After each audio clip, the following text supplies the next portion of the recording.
안녕하세요. 저는 곧 태어날 둘째 손주를 손꼽아 기다리고 있는 60대 여성입니다. 제가 지금부터 들려드릴 이야기는 현 시대와 맞지 않은 이야기일 수도 있고 아직도 뿌리 뽑혀지지 않은 남아선호 사상에 대한 이야기가 될 수도 있겠는데요. 불과 몇 년 되지 않은 이야기라 더욱 생생하게 이야기를 전해드릴 수 있을 것 같습니다. 어찌 보면 제가 겪었던 일들과 별반 다르지 않은 일들을 하나뿐인 딸이 겪게 되어 더욱 감정이 북받쳐 올랐을 수도 있어요. 제 이야기를 한번 시작해 보겠습니다. 저는 강원도 산골에서 태어나 강원도에서 초중고 모두 졸업하고 취업이 하필 경상도에 있는 회사로 정해져 가족들과 떨어져서 지내게 되었습니다. 어린 나이에 홀로 타지에서 지내다 보니 회사에서 만난 지금의 남편과 사랑에 빠지게 되었고 경상도에서 태어나 쭉 자라온 남편과 결혼하게 되었죠. 결혼을 하자마자 지옥이 시작되었습니다. 시댁살이 구박을 떠나 아들을 낳아야 한다는 아들 지옥이었죠. 그때마다 번번이 남편은 신경 쓰지 않아도 된다고 했지만 시어머니는 그렇지 않았습니다. 남편이 장남이기 때문에 대를 이어야 한다고 시골 분들의 구박이 어마무시했죠. 강원도 시골에서 농사를 지으며 지냈던 부모님 또한 당연히 시집을 갔으면 아들을 낳아야 한다고 시댁 어르신들과 일맥상통하여 저를 괴롭게 했습니다. 남편만 유일하게 제 편이었죠. 저희는 피임을 하지 않았음에도 불구하고 아이가 생기지 않았습니다. 며느라, 이게 다 아들을 낳으려고 딸이 안 들러붙어서 아기가 안 생기는 거니까 걱정 말으라. 처음엔 오히려 아들을 낳으려고 아직 아들이 점찍어지지 않아서 그러는 거다 하시던 어머님도 1, 2년이 지나도록 아이 소식이 없자 저를 괴롭히기 시작했어요. 얘는 뭘 먹고 자랐길래 애가 안 들어서? 너 혹시 임신 못하고 그러는 거 아니야? 어? 병원 가서 검사라도 해봐야 되는 거 아니니? 그게 아니고서야 사지 멀쩡한 지지배가 애가 왜 안 들어서? 며느리 좀 냅두세. 응? 아들 하고 하도 스트레스 주니까 들어설 것도 안 들어서지. 시아버지는 그런 소리 하지도 말으라고 제 편을 들어주시긴 했지만 그것도 잠시. 5년이나 아이가 들어서지 않자 시아버지도 제게 병원은 잘 다녀보고 있느냐고 넌지시 아이에 대한 압박감을 주셨죠. 아이를 가지기 위해서 안 해본 일이 없습니다. 아들을 점찍어 준다고 유명한 삼신할매 무당을 찾아가서 1,000만 원짜리 굿도 해보고 부적을 사다가 백인잎 사이에 넣어두고 자기도 했고요. 동서남북 아이를 가질 수 있게 해준다는 비싼 음식들도 서슴치 않고 보내주셔서 다려 먹고 고아 먹고 약초들은 토할 때까지 먹어도 보았고요. 기도가 부족하다 해서 교회에 새벽 기도를 나가고 오후에는 절에 가서 절도 올리고 했죠. 그렇게 하루 종일을 시어머니의 손에 이끌려 아이를 갖게 해준다는 전국의 절은 다 돌아다닌 것 같습니다. 스님의 기도를 받아야 한다 어쩐다. 오히려 그 스트레스가 쌓여서 더욱 임신이 안 되는 것 같았죠. 시어머니도 점점 불임이 맞는 것 같다 하면서 동네 병원부터 서울에 있는 병원까지 저를 달달 볶아 데려가서 검사를 받게 했고요.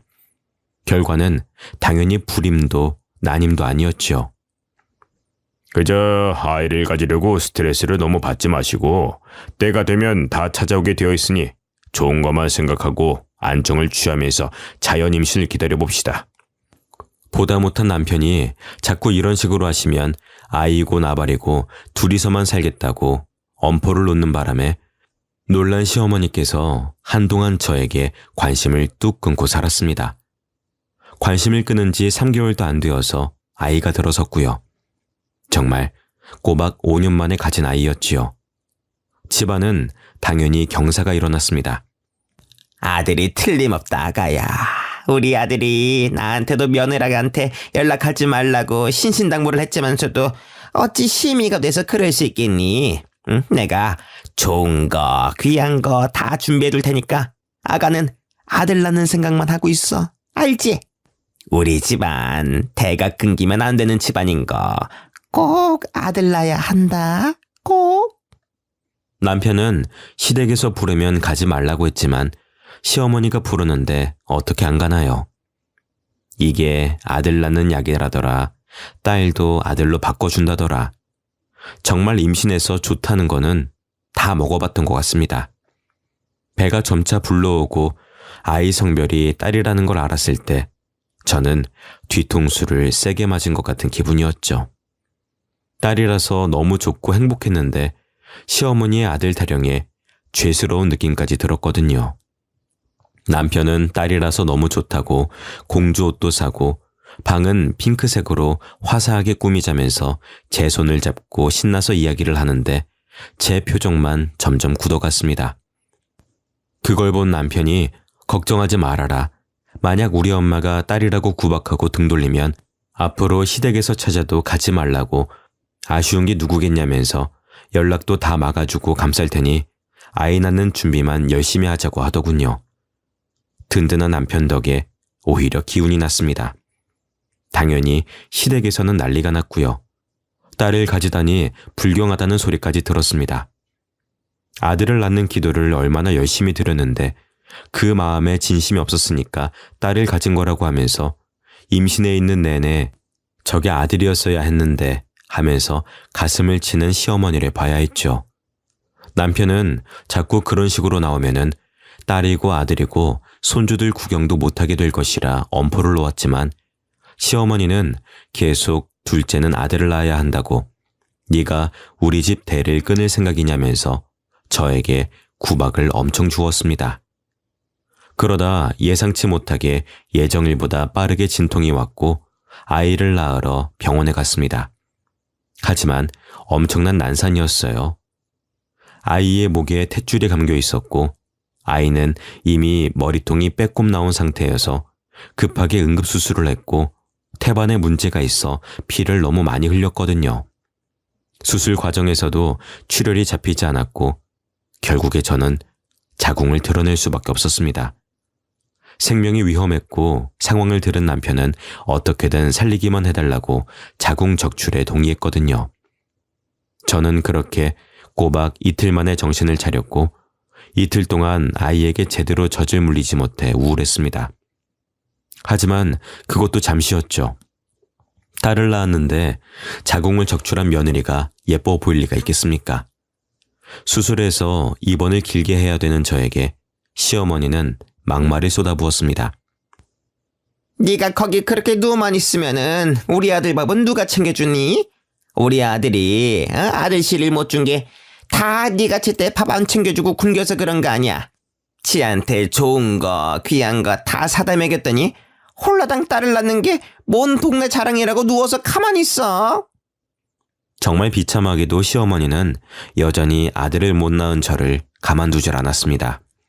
이제 노력해도 아이를 가질 수 있는 몸이 아니다 보니 괴롭힘은 거기서 멈추지 않았어요. 딸 하나 낳은 게 뭐가 그리 대수라고 미역국을 먹고 앉아있는지 원. 우리 때는 딸 낳으면 당장 밭에 나가서 고추 땄다. 아들을 낳아야 2, 3일 쉬고 하는 거지. 몸조리 할 게 뭐 있나? 어차피 둘째도 못 갖는 몸인데. 아들 낳을 새 며느리 드려야 되니까 그런 줄 알아. 저에게 아들을 낳아줄 새 며느리를 찾아야 한다며 저와 딸 보고 당장 집에서 나가라고 막말을 하시더군요. 남편이 제 출산 때문에 일찍 퇴근을 해서 병원으로 찾아오고 있었는데 시어머니는 그것도 모르고 아들이 출근해서 오후 늦게 오는 줄 알고 병실에 찾아와 울고 있는 제게 계속 막말을 퍼붓고 있었습니다. 그 내 아들 새장가 가야 하니까는 출생신고도 하지 말고 살아. 알겠어? 어디 아들 하나 못 낳아서 내가 너 아주 처음부터 마음에 안 들었어. 그렇게 기도를 했는데도 아들 하나 내려주시지 않는다니 그게 다 네 품새가 저주받아서 그런 거여. 우리 아들은 밥도 제대로 못 얻어먹고 아이고 불쌍한 우리 아들. 여자 하나 잘못 들여서 대도 끊기게 생겼구만. 저 딸년이 다 아들 잡아먹고 태어난 거여. 당장 죽여도 시원치 않을련. 저를 달달 볶으시던 시어머니는 남편이 퇴근하고 병실에 들어서자 드디어 하던 말을 멈췄습니다. 그런데 남편이 병실 앞에서 모든 이야기를 다 들었더라고요. 얼마나 얼굴이 붉던지 화가 많이 난 표정으로 시어머니에게 따졌습니다. 어머니는 2번 다시 찾아오지 마세요. 예? 지금 힘들게 아이 낳느라 온몸이 성한 곳이 없어 누워만 있는 며느리한테 그게 할 말입니까? 딸이면 어떻고 아들이면 어떻습니까? 둘 다 내 자식인데 성별이 뭐가 그렇게 중요해요? 앞으로 우리 눈앞에 띄지 마세요. 다시는 저 찾아오지 마시라고요. 저는 남편이 그렇게 화난 얼굴을 한 모습을 처음 봐서 너무 깜짝 놀랐어요. 이혼은 죽어도 없다고 하면서 저에게도 2번 다신 자기 부모님 연락받지 말고 번호도 차단하고 이사도 가자고 하더라고요. 정말 뱉은 말은 지키는 남편이기에 저에게 친정에서 몸조리를 하고 있으라고 강원도에 제가 가 있는 동안 집도 이사를 했더라고요. 혼자서요. 저에게 연락이 안 되고 남편도 딱 선거어버리니 시어머니가 혼자 뭘 할 수 있겠어요. 2분 다 교통사고로 돌아가셨을 때 저는 장례식에도 가지 않을 만큼 그 뒤로 연이 완전히 끊어졌었죠. 하나밖에 없는 딸 얼마나 애지중지 이뻐하면서 키웠는지 집안 살림이 넉넉해서 아이에게 최고급으로만 해줄 수 있는 형편은 아니었지만 우리 아이가 하고 싶다는 건 다 시켜줄 수 있을 정도로는 평범하게 살았습니다. 어렵게 낳은 딸인지라 얼마나 물고 빨고 남편이 예뻐하는 수준도 과했죠. 그렇게 아이가 커갈수록 남편은 딸에게 시집가지 말고 아빠랑 평생 살자 했는데 정말 애가 30이 다 되어가는데도 남자친구 하나 사귀지도 않고 혼자 묵묵히 공부만 일만 하더라고요. 저는 솔직히 우리 애가 시집을 못 가려나 싶어 겁이 나기도 했죠. 특출나게 이쁜 외모도 아니고 몸매가 콜라병도 아니긴 했지만 그래도 평범하고 무난하고 자기 일 잘하는 똑똑한 아이였어요. 남편은 요즘 시대에 비혼이다 뭐다 많기도 한데 굳이 꼭 시집을 보내야 할 이유가 있겠냐면서 평생 같이 사는 것도 좋다고 했지만 딸 가진 엄마로서 또 그게 마음 편히 먹고 냅둘 일도 아니다 싶었죠. 대학원까지 졸업해서 자기 연구 열심히 하며 똑똑 박사로 살고 있는데 결혼을 못하면 그것도 사회에서 약간 흠이라고 생각됐기 때문이었어요. 저는 딸 나이가 30이 넘자 부랴부랴 중매쟁이들을 알아보고 다녔어요. 그 중에서도 나름 동네에서 유명한 중매쟁이에게 신신당부를 하며 부탁을 했죠. 그러자 중매쟁이가 살짝 귀뜸을 해준 선자리가 있었어요. 집이 중소기업을 운영하는 건물도 여러 채 보유한 부잣집 둘째 아들이 있는데 남자 성심도 괜찮긴 한데 시어머니가 아들을 좀 싸고 들긴 하더라고요. 어차피 딸이 똑똑이도 해서 괜찮을 것 같긴 한데 한번 만나보겠냐고요. 시어머니가 아들을 싸고 돈다는 게 영 마음이 찝찝해서 됐다고 했어요. 제가 당한 게 한두 개도 아니고. 고부간의 갈등은 없어야 결혼 생활도 순탄하게 유지가 된다는 걸 일찌감치 깨달았으니까요. 중매쟁이가 며칠 뒤에 딸내미 이야기를 슬쩍 했더니 그 집에서도 관심을 보인다면서 한번 만나보는 게 어떻겠냐고 했어요. 아니, 그 집 어머니가 아들을 너무 순수하게 착하게만 키운 것 같다고 해서 어디서 똑 부러진 아가씨가 집에 들어오면 너무너무 좋을 것 같다고 하잖아. 자기는 일절 시집살이 같은 거 안 시키고 최고로 좋은 것만 해주면서 살 테니까 기회가 되면 꼭 한번 만나게 해달라고 부탁하지 뭐야. 그 집 아들이 글쎄 너무 착해서 바보 같다고 하대. 또 그런 남자 만나야 쥐어잡고 살지. 안 그래? 중매쟁이가 이 집은 놓치면 아까운 집이니까 한번 만나나 보는 게 어떻겠냐고 했고 저는 그날 저녁에 집에 가서 딸이랑 남편에게 이야기했죠. 남편은 아들을 감싸고 도는 게 마마보이 아니냐고 했지만 저도 남편에게 당신도 어머니가 엄청 싸고 돌았지만 당신은 마마보이는커녕 연 끊고 살지 않았느냐고 반문했죠. 그랬더니 또 그건 그렇다면서 딸에게도 한번 만나보라고 하더라고요. 딸도 약간 숫기가 없어서 걱정이 되긴 했지만 그래도 연애 한번 못 해보는 건 좀 그렇다며 만나보겠다고 했어요. 중매쟁이를 통해서 만날 날짜를 잡고 딸에게 이야기를 해주었죠. 첫 선짜리라 그런지 분홍색 원피스에 머리까지 착착 예쁘게 준비하고 나가는 딸이 귀엽더라고요. 그렇게 나간 지 몇 시간이 지나서 집으로 돌아온 딸의 표정이 약간 애매했습니다. 무슨 일이 있었느냐고 물으니 웃으면서 저에게 묻대요. 엄마, 보통 선자리에 상대방 어머님이 같이 나오나? 얼굴 보러? 아니? 뭐 금방 얼굴 보고 인사하고 가시긴 했는데 영 찝찝해서 말이야. 그래도 대화도 잘 통하고 엄마랑 같이 나온 거 말고는 정말 괜찮긴 했는데 마마보이도 아니고 어머니가 극성인가? 와서 찬찬히 얼굴 살피고 인사하더니 가더라고. 아유, 너무 마마보이 아니야? 너 조심해야 된다.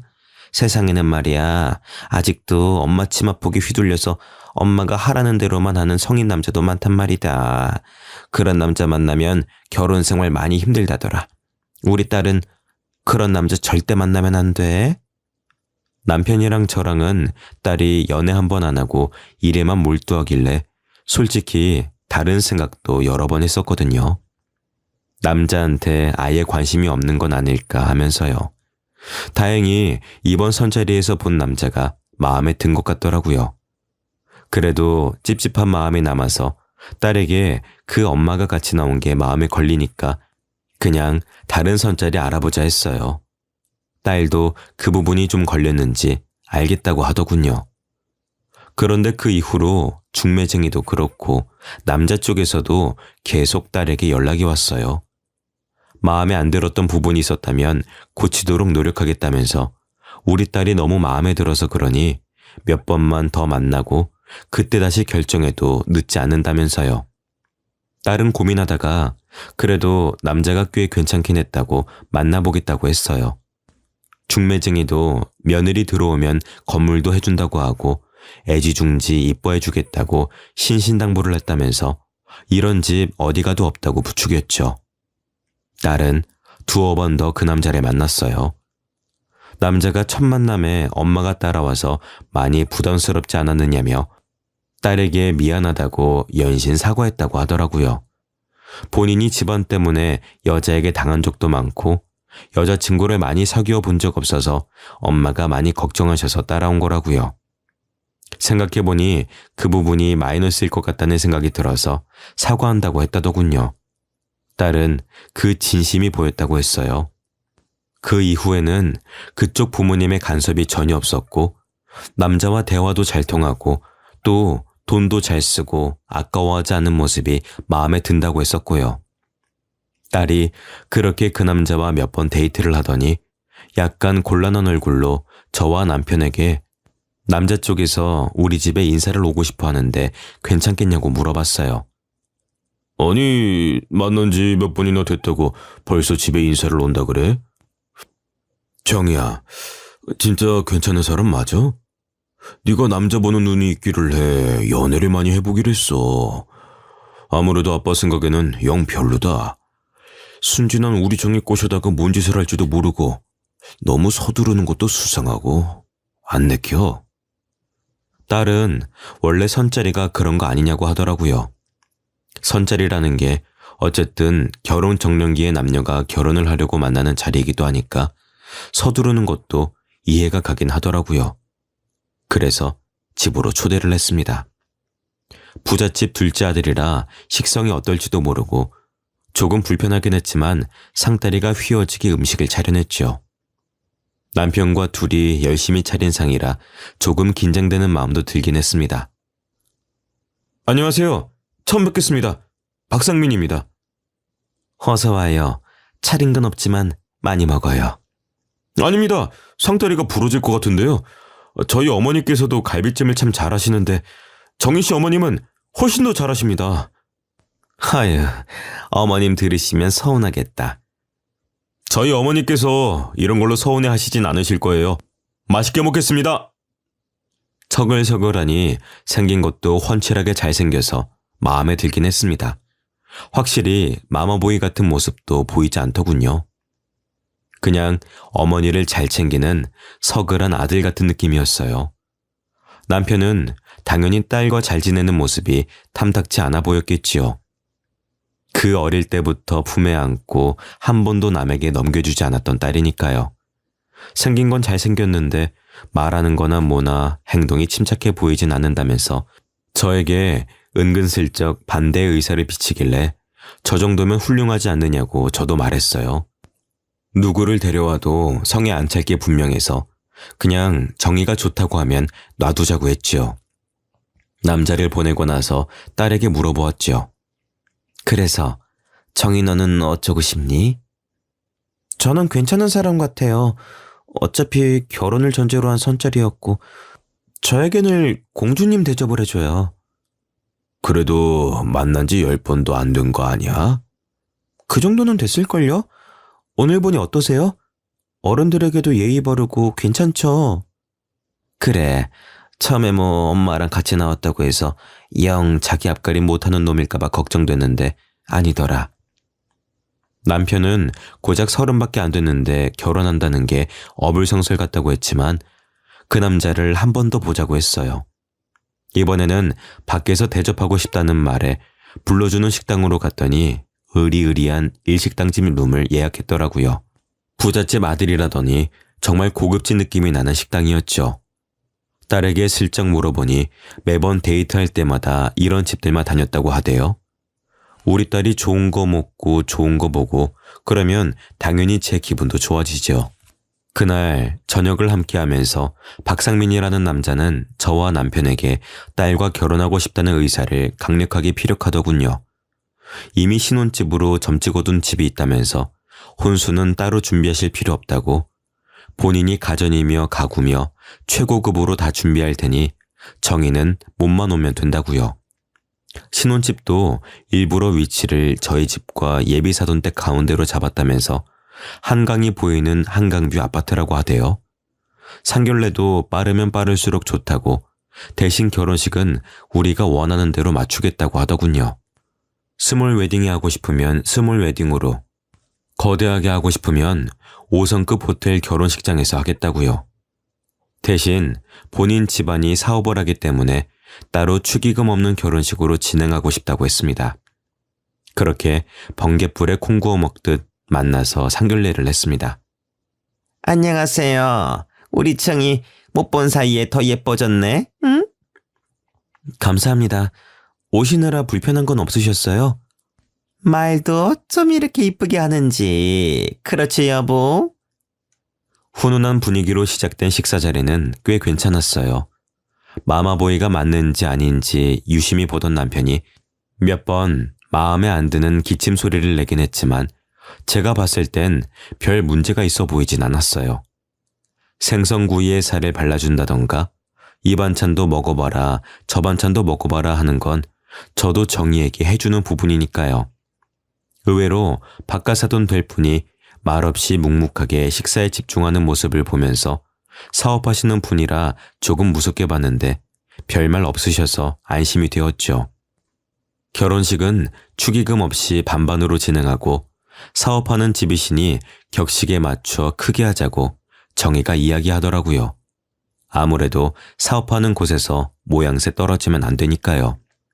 신혼집은 미리 보고 왔다며 좋은 집 해주셔서 감사하다고 혼수는 차근차근 넣겠다고 했어요. 여보, 결혼식은 우리 예비 며느리가 똑부러지게 잘 정리했네요. 그쵸?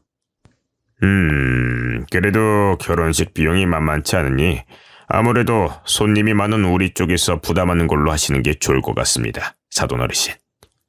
그래도 결혼식인데 나누심이. 아닙니다. 사업하는 집안에서는 보통 이런 식으로 많이 합니다. 예비 며느리도 그런 부분이 걱정되었을 것 같은데 제 말대로 합시다. 그리고 혼수 부분은 당신이 알아서 하세. 네네, 제가 알아서 다 준비할게요. 우리 사돈 되실 분들도 아무것도 하지 마시고 제가 다 할 테니까 걱정 마시고요. 아무리 그래도 어떻게 혼수까지 전부 다 집도 해주셨는데. 어머, 걱정하지 마셔요. 신혼집이야 원래 우리 상민이 몫이었고 혼수는 당연히 제가 좋은 걸로 우리 며느리에게 선물해 줄 수 있죠. 그쵸 여보? 바깥사돈이 고개를 끄덕이시더라고요. 저는 우리 딸이 이렇게 예쁨을 받는 줄 몰랐습니다. 귀한 손님 모시듯 해주는 예비사돈 댁에 감동을 했죠. 남편도 보아하니 그런 모습에 감동한 것 같았습니다. 우리 딸은 그렇게 사랑받는 품 안에서 결혼식을 올렸습니다. 혼수 정도는 우리가 해주겠다 했지만 정말로 시어머니 될 사람이 딸에게 카드를 쥐어주시면서 혹시라도 부모님이 혼수 이야기 꺼내면 이 카드로 결제하라고 그랬다고 하더군요. 좋은 집안에 시집간다며 잘됐다며 저와 남편은 진심으로 축하해줬고 중매쟁이에게도 좋은 옷 한 벌 해주었습니다. 결혼식 당일에도 화려하게 꾸며진 신부 대기실을 보니 마음이 놓이더군요. 생화로 가득 꾸며진 대기실에 딱 가운데 앉아있는 딸을 보니 너무나도 예쁘고 좋았습니다. 사위의 형네 부부는 그날 처음 봤네요. 차가운 인상에 사위와 닮지 않은 우직한 외모가 조금 겁나기도 했지만 결혼식에 별 관심이 없는지 인사만 나누고 식장에 들어가더군요. 그렇게 성대한 결혼식이 끝나고 신혼여행도 다녀오고 선물도 바리바리 싸들고 와서 친정에서 하루 자고 결혼 잘했다는 생각에 남편과 저도 마음 놓고 취미 생활도 가지고 여행도 다니면서 하루하루를 즐겁게 보냈습니다. 처음에는 매일같이 연락 오던 딸도 신혼의 재미를 느낀 건지 점차 연락이 줄더라고요. 그래도 좋은 게 좋은 거라 가만 냅뒀는데 몇 주 지나서 연락 온 딸 목소리에 영 힘이 없었습니다. 무슨 일 있냐고 물어보니 별일은 없는데 이곳저곳 인사도 하러 돌아다니고 어머님이랑 자주 나가다 보니 지친다고 하더라고요. 밥이나 한 끼 사 먹이자 싶어서 남편과 함께 딸을 만났는데 딸이 웬 한약을 먹고 있더라고요. 무슨 약이냐 물어보니까 아기가 잘 들어서는 한약이라고 시댁에서 일찍 아이를 가지는 게 탈도 없고 아이도 건강하다면서 하루빨리 임신하라고 한다고 하대요. 남편은 오히려 손주 생각에 살짝 들떠 보였지만 저는 워낙 당한 게 있었던 터라 딸에게 너무 무리하지 말라고 아이는 다 때가 되면 들어서는 거니까 싫은 건 싫다고 말하라고 했어요. 하지만 딸도 너무 나이 들어서 아이를 낳으면 체력적으로 힘든 건 맞는 것 같다면서 생각해서 지어주신 비싼 보약이라 빼먹지 않고 먹고 있다고 하더라고요.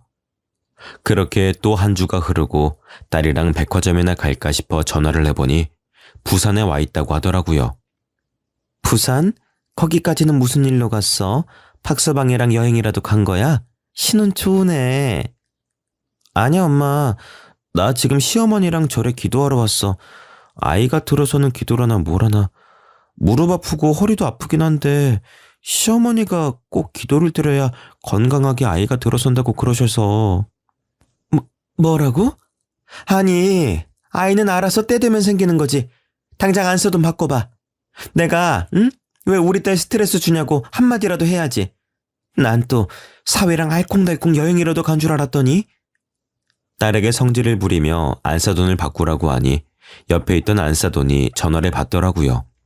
그래서 딸 너무 고생시키지 말라고 한마디 했습니다. 사돈, 아이는 자고로 기다리면 다 들어옵니다. 스트레스 받으면 될 것도 안 되는 거 모르십니까?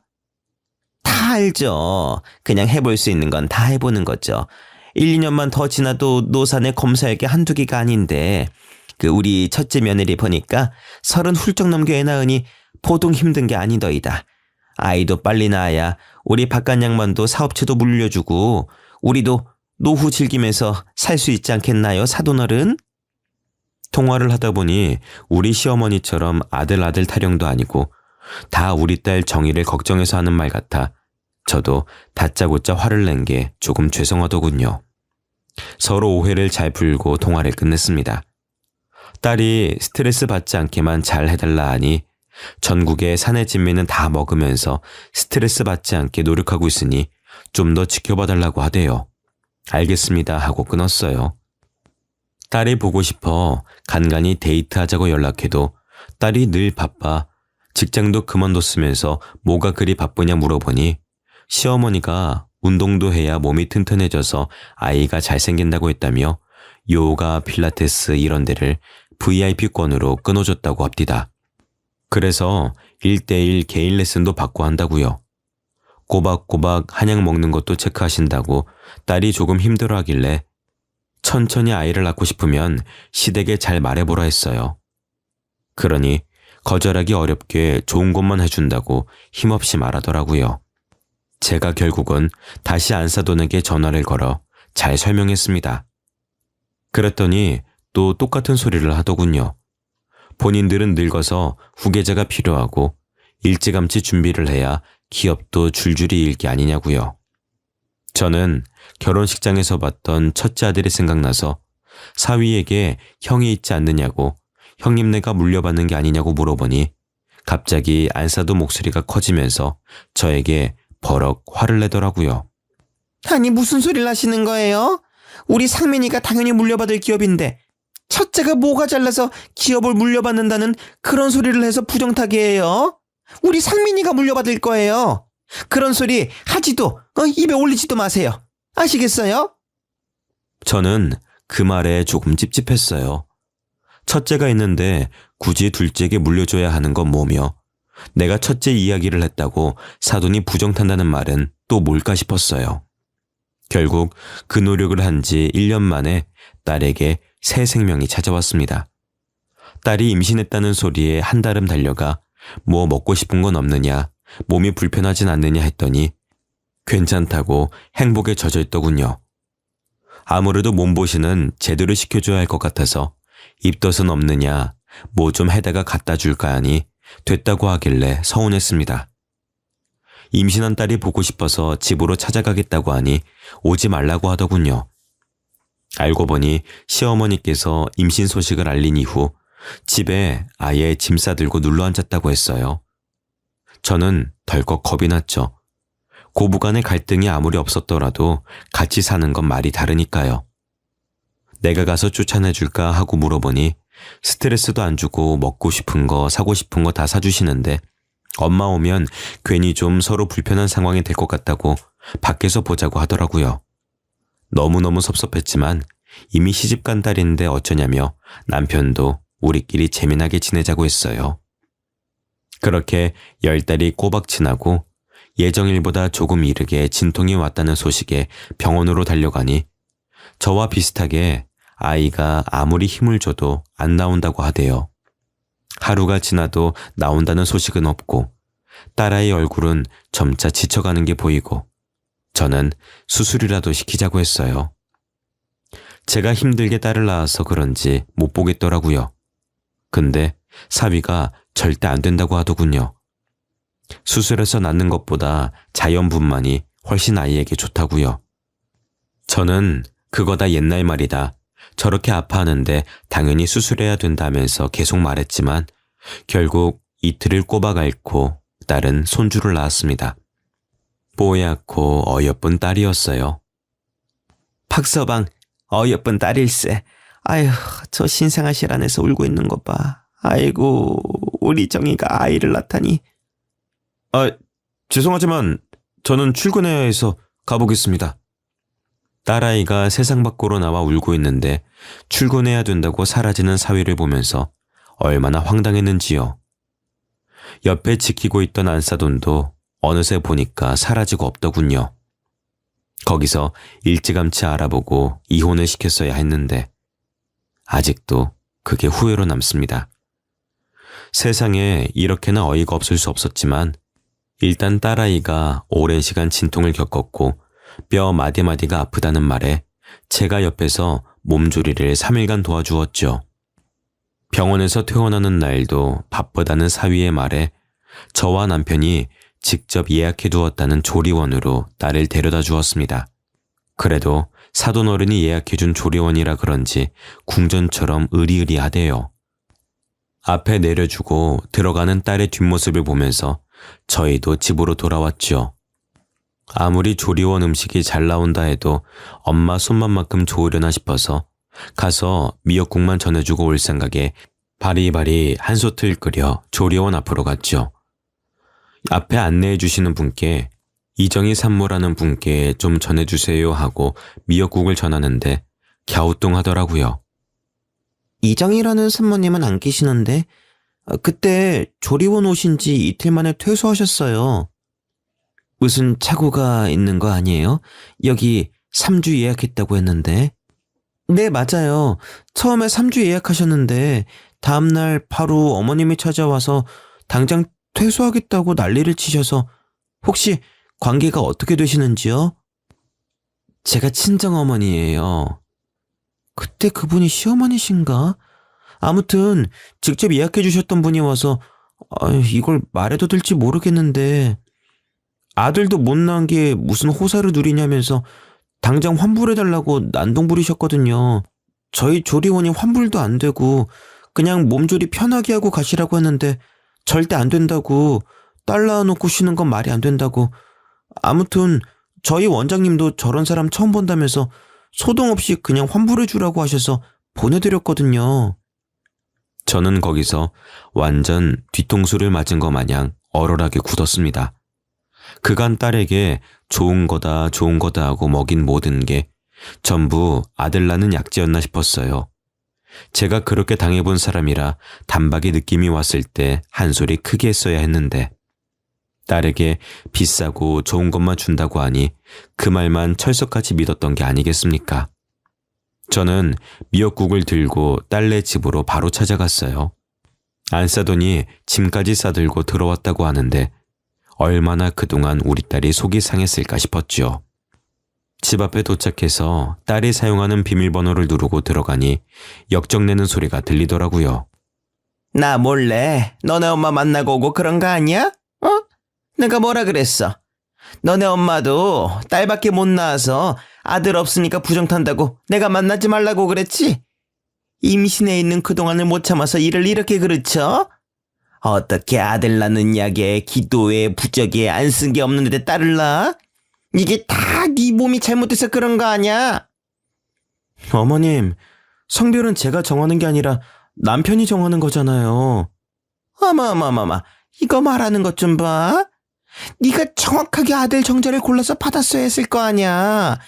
여자가 돼가지고 그런 정자 하나 제대로 못 골라내고 덜컥 딸을 갖는 게 말이 돼?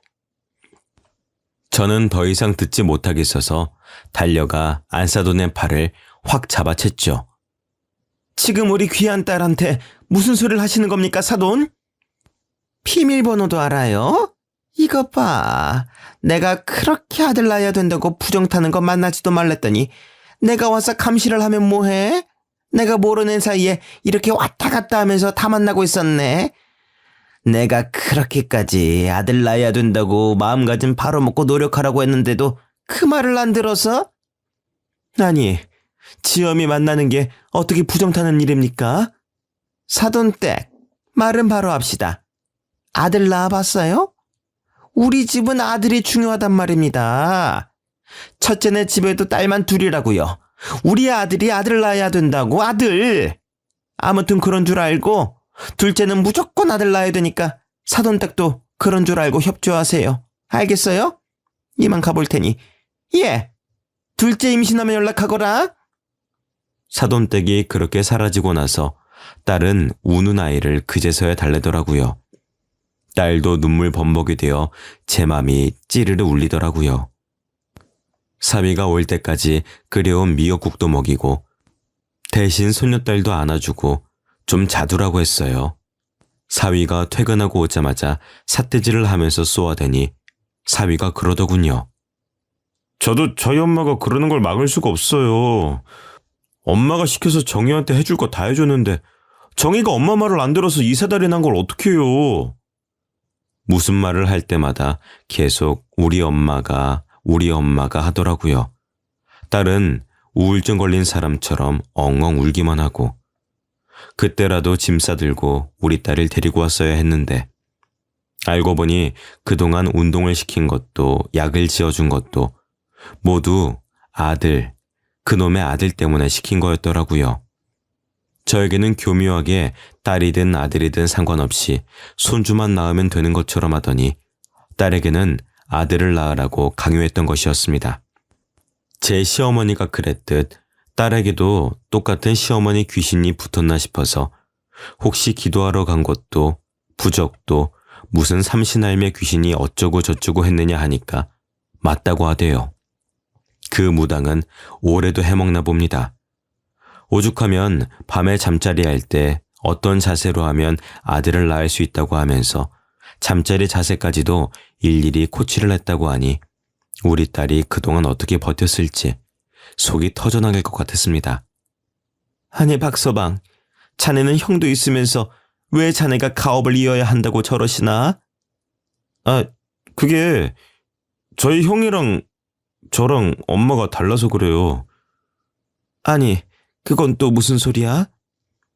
형은 원래 엄마가 따로 있고 저희 엄마는 두 번째 부인이라서요. 형이 딸만 둘 낳았거든요.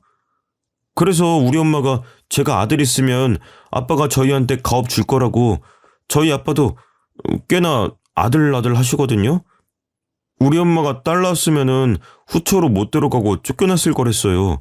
아무튼 그래서 엄마가 꼭 아들 낳아야 된다고. 근데 어쨌든 아들 낳으면 저나 정이나 다 좋은 거잖아요. 이게 무슨 바보 같은 소리야? 박서방, 정말 자네가 아들만 낳으면 다 될 것 같나? 형한테 물어봤는데 형이 딸 둘 낳고 셋째는 안 가진 데서 아마도 제가 아들 낳으면 우리 아빠가 진짜로 저 사업 다 줄걸요? 그러면 제가 장모님 건물 하나 드릴게요. 그니까 정이야, 우리 둘째는 꼭 아들 낳자? 저는 무슨 지능이 떨어지는 사람과 대화하는 기분이었어요. 딸에게 짐 싸서 집으로 가자고 했더니 딸이 그래도 지금은 어불성설이라고 하더라고요. 도우미 아주머니도 오시기로 했고 아이를 혼자서 어떻게 키우냐고요. 저렇게 답답한 소리를 계속하면 그때는 정말 짐 싸들고 가겠다고 해서 일단 몸조리도 제대로 못했고 하니 도우미 쓰면서 쉬다가 때 되면 오라고 했어요. 똑똑이인 줄 알았던 딸이 완전 헛똑똑이었어요. 곰곰이 생각해보니 똑똑한 손재가 필요해서 가방끈이 긴 딸을 마음에 들어했던 것 같은 거예요. 그것도 모르고 당한 기분이라 속에서 천불이 났죠. 퇴근한 남편에게 이 사실을 전부 말해줬더니 아주 뒤집어지게 소리를 질렀습니다. 그걸 그냥 듣고만 있었단 말이야? 머리채라도 쥐어뜯었어야지. 내가 가서 얼굴이라도 한번 세게 핥혀야 속이 확 풀릴 것 같은데. 응? 어디 귀한 딸한테 그런 막말을 해?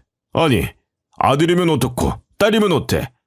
요즘 시대에 누가 아들 낳아? 효도 잘하는 딸이 최고지. 우리 정이 보고도 그런 소리가 나온대? 그리고 정이 요놈은 부모가 떡하니 지편 들어주고 있는데 안 오긴 왜 안 와? 응? 아휴, 그것도 스스로 지가 지발로 걸어 나와야 명분이 있지. 헛똑똑이야, 헛똑똑이. 남편은 속이 터지는지 가슴을 연신 턱턱 치더라고요. 옆에서 보는 저도 천불이 터지는데 딸이 하자는 건 안 해본 게 없는 남편이 또 얼마나 마음이 아프고 답답하겠습니까? 그래도 저희는 딸이 스스로 돌아오길 조용히 기다려줬어요. 그러던 어느 날 모유 수유를 잘하고 있는 줄 알았는데 딸이 덜컥 둘째를 임신했다고 하더라고요. 저는 눈앞이 깜깜해졌어요. 모유 수유를 하는 동안 생리를 안 해서 피임 없이 관계를 가졌는데 덜컥 임신했다고요. 딸도 바보 같았어요. 그래도 뭐 어쩌겠어요. 다행히 둘째를 임신하자 사위가 다시 극진히 딸을 모시고 다니더라고요. 이번에도 딸이면 어떡하지 하고 고민하는 딸에게 딸 낳아서 구박받을 것 같으면 이혼하고 집으로 돌아와라 하고 든든하게 말해주었지요. 시댁에서는 벌써 아들이라면서 잔치가 열렸다고 했어요. 들어보니 아들 낳는 날이라고 오늘 꼭 피임 없이 관계해라 한 날 애가 들어섰다고 했어요. 저는 정말 딸의 머리통을 콱 쥐어받고 싶었지만 참았습니다. 아니나 다를까 안 싸더니 다시 짐 싸들고 신혼집으로 찾아왔다고 했어요. 이번에는 대놓고 저보고 절대로 집에 찾아오지 말고 임신한 며느리도 만나지 말라고 하대요. 아들 낳아야 된다고 부정탄다고요. 저는 딸에게도 혹시 모르니 너네 시엄마가 막말을 하거든 녹음 다 떠두라고 했어요. 저도 안싸돈에게 전화해서 스트레스 주지 말라고 일러두었지요. 그랬더니 글쎄 제가 이번에 합방하라고 한 날에 애가 떡하니 들어섰으니 무조건 아들일 겁니다. 제가 어제 아들 낳는 약순물도 받아다 줬거든요. 본처의 자식이 아들 복이 없어서 딸만 줄줄이 낳았는데 우리 아들은 나 닮아서 이번에 꼭 아들 낳을 거예요. 그러니까 사돈댁도 이번만큼은 딸 보러 몰래 오지 말고 자중해 주세요. 알았죠? 저는 다 녹음을 해두었습니다. 다음 날 딸이 약수물 먹고 배탈이 났다고 할 때도 속이 끓었지만 꾹 참았어요. 증거를 더 모으고 이혼 소송이라도 해서 갈라서게 하고 싶었거든요. 그러다가 16주가 지나고 성별 확인을 하러 병원에 갔는데 둘째도 딸이라고 하더군요. 저는 덜컥 겁이 났어요. 하루 종일 핸드폰을 쥐고 살았죠. 혹시라도 딸에게 언제 연락이 올지 몰라서요. 그러다가 결국 사달이 났습니다. 응급실이라고 딸의 전화로 연락이 온 거예요. 저와 남편은 한달음에 응급실로 달려갔습니다. 그리고 병실에 누워있는 딸에게 자초지종을 물었지요. 딸이 이야기를 하더군요. 지난주에 확인하고 이번에 또 성별 확인을 했더니 딸이라고 했더군요. 그러자 사위가 딸에게 바로 그랬대요. 우리 엄마가 아들 아니면 지우랬어. 둘째는 지우고 다시 갖자, 아들로. 기다려봐. 엄마한테 물어봐야 돼. 통화해볼게. 아무래도 또 딸인 거 말하면 엄마한테 혼낼 것 같은데. 그러더니 사위가 안사돈과 통화를 하더랍니다. 스피커폰으로 통화한 덕에 내용이 다 들렸다고 하더군요. 아니 딸인데 애를 못 지우겠다고 한다고? 그것도 참 칭한 년이다 칭해. 어디 아들 집안에 딸을 들이밀고 있어? 대학원까지 나온 배우네라고 해서 말도 잘 알아듣고 잘 처신할 줄 알았더니 아주 멍청해. 아들, 그럼 계단에서 확 밀어버려. 실수라고 그러면 돼. 그렇게 해서라도 유산시켜야지. 딸만 줄줄이 소세지로 나올 거야? 저거 꼴을 보아하니 셋째도 딸 같다. 대리모라도 어떤지. 아니 뭐 딴 데서 아들 낳으면 되니까 일단 밀어서 유산이라도 시켜. 알겠어? 그 말을 듣고 딸이 놀래서 계단 밑으로 도망을 가려는데 뒤에서 사위놈이 딸을 급하게 밀었다고 하더군요. 그렇게 병원 계단에서 굴러떨어졌고 넘어진 걸 발견한 산부인과 간호사가 바로 응급실로 연계해서 검사를 진행했다고 합디다. 저는 옆에서 딸의 말을 듣고 지 잘못이 뭔지도 모르는 사위의 뺨을 세게 갈겼습니다. 제 뺨을 한 대 맞고 나니 사위놈이 저에게 왜 그러냐고 오히려 화를 내더군요. 그 사이 남편은 발빠르게 병원 CCTV를 확보했고 뒤이어 찾아온 안사돈에게 애를 계단에서 밀으라 시켰냐면서 당장 이혼시킬 테니 그런 줄 아시라 하고 딸아이를 데리고 집으로 왔습니다. CCTV와 녹음 파일들 모았던 걸 정리해서 이혼 변호사를 찾아가서 상담을 받고 나오는데 바깥 사돈에게 연락이 와 있더군요. 식사를 하자고 갑자기 요청하길래 일단 남편과 둘이 나가보니 바깥 사돈과 큰형이 와 있더라고요. 바깥 사돈에게 그간 있었던 일을 다 아시냐고 따지며 당장 둘을 이혼을 시키겠다고 말했습니다. 그랬더니 갑자기 고개를 숙이고 진심으로 사죄를 하더군요. 일단 사돈댁이 원하는 대로 다 들어드리겠습니다. 언론에만 뿌리지 않겠다고 서류에 사인을 해주시면은 이혼도 당연히 원하시는 대로 진행해드리고 며느리 명의로 노른자 땅 건물도 하나 해드리죠. 그래도 제 손녀딸들인데 그 정도는 해줘야 피를 나눈 할아버지로서 마음이 편할 것 같습니다. 물론 제 아들이 지은 죄가 있으니 사죄의 의미도 있지요. 생각보다 일이 잘 풀려가는 느낌이라 알겠다고 당장 협의이혼 해달라고 했지요. 양육권과 친권 또한 당연히 딸에게 달라고 했습니다. 뭐든지 원하는 대로 해주겠다고 말하더군요. 그렇게 일사천리로 모든 일이 착착 진행되고 이혼이 마무리되는 날, 그 형이라는 작자가 우리에게 덕분에 일이 잘 풀렸다면서 후처에 자식의 욕심이 컸다고 저희에게 1억을 현금으로 주겠다는 겁니다.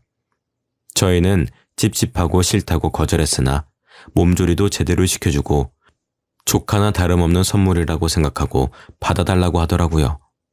안 받으면 동생놈을 한국으로 부르겠다고 해서 뭔 말인가 했더니 그날 식사 자리 이후 바로 이혼이 시작되자마자 안사돈과 함께 해외로 유배 보냈다고 하더라고요.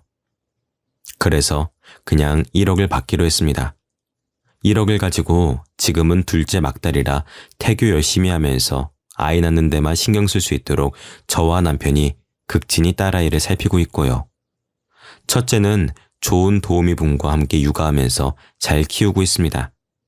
다행히도 지금 딸은 우울증도 많이 좋아졌고요.